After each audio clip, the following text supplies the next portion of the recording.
we've just been hearing you speak about 3 decades of activism, which there's a whole bunch of stuff that goes on. Are there any kind of key moments in I know you only have a few seconds to kind of highlight, if you were to pick a couple that have happened over the last 3 decades? Yep.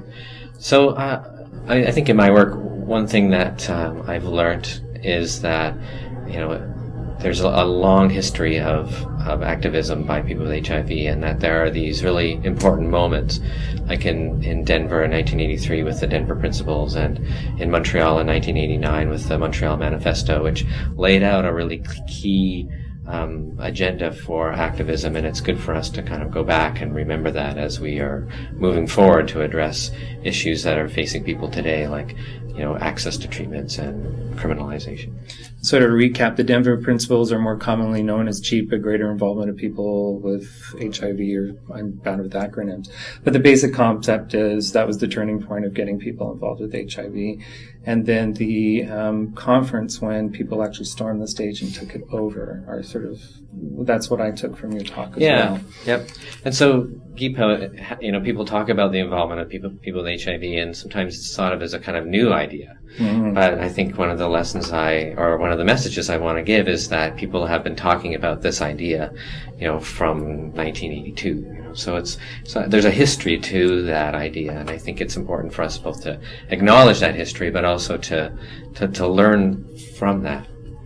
And speaking about the history and the present day, how do you feel activism is going today? And I kind of wanted to make this a little more nuanced in terms of the context of having our right-wing governments. Do you see that, don't want to make it too politicized, but it's not exactly a funding-friendly environment out there.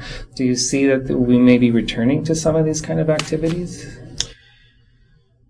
Oh, that's a hard question. I think, I think sometimes when you do have really aggressive neoliberal policies and fundings are cut, it can be a catalyst for communities to mobilize around that and to fight for a resource. So I would hope that, I would never want those policies to be put into place, but if it does generate a kind of political movement or a kind of revival of a political movement, then I think that's what we need in terms of to address change.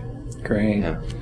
Well, thank you for coming out and taking a few moments I know it's really hard to capsulize 30 years of work and involvement in a few moments, but I want to thank you for taking time out of the conference, and we'll have more information available in terms of more details for people. Thank you.